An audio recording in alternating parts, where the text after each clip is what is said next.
Okay. So I'm here with Laurel, and Laurel and I are going to tackle her how many tomato plants? 8. We have 8 tomato plants in this wonderful jungle here in our backyard, and I'm sure many of you are also going through this experience where it's like you got tomatoes that are just overrunning your life. So we are going to tackle it today because tomato pruning helps with a lot of things. It'll help your tomatoes ripen faster. It will help them just not take up so much space. It will help them avoid getting diseases later in the season and everything. So, you ready? Attack each other? Yeah.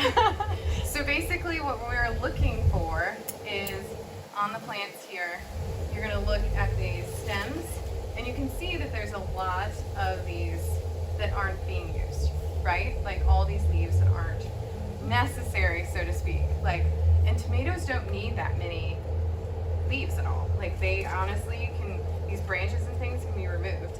And especially on indeterminates, which are typically like cherry tomatoes or Romas, things like that, that's not 100% true, but there are indeterminates that are also like large ones too. But for the most part, most cherry tomatoes are almost all indeterminate. So, but if they're determinate, you don't have to be as aggressive about it. But in this jungle, I don't think you're losing anything. So we're going to start going at it, and we're just going to start removing all these additional leaves pretty much from like mid, or like this upper plant down. All right. All the way down to the base. Cool. We'll be ruthless, more or less, and the tomato plants will thank us. It's the only plant that I feel like you just like can be aggressive with, oddly, and it will be very happy. So, okay, let's go. All right.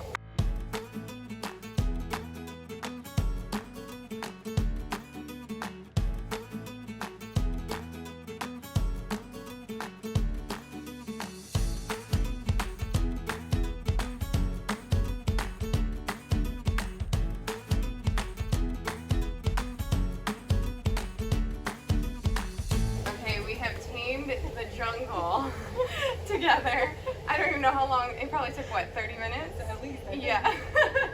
And basically what we did is, first of all, we took away a lot of the excessive foliage, started from the bottom, worked to the top to just kind of remove everything, and we focused a lot on some of the suckers. A lot of these are indeterminate, so we kind of told the plant where we wanted it to go by removing some of those suckers, and kind of gave it more structure towards these bottom parts where we started removing things that either weren't flowering. I mean, we could even probably be more ruthless if we wanted to be. I might keep going. Yeah. And now you can see there's so much fruit in here that you probably didn't even know was here. So now these guys, here has some that are ready to pick, but my bet is you're going to be having a pretty good harvest in the next 2 weeks. So, and your pepper plants can now, they found the light and they're going to produce now. So they're hiding in there, and your carrots are doing great. And so now it's just a matter of giving it some time and trellising some more and supporting some more. Is there anything like you feel like you learned?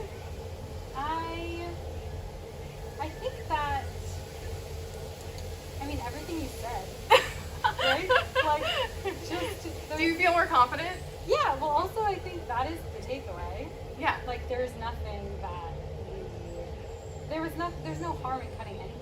Yeah. It's like, it hurts like me, like when you take this guy off. Yeah, it feels like got wrong, fruit. and it Yeah. feels bad, but it doesn't, that's what I would say, is that like, just having like a pal to be like, that's cool. Yeah. Feels good. So it's Yeah, like, we're good there. You can be your own like pal, and just be like, it's okay. Thank you, and move on. Yeah, and I feel like they're looking great, and you can like spend this weekend kind of giving them some extra support, getting them in a direction with some maybe with garden stakes, things like that, and then and trimming more if you feel confident enough.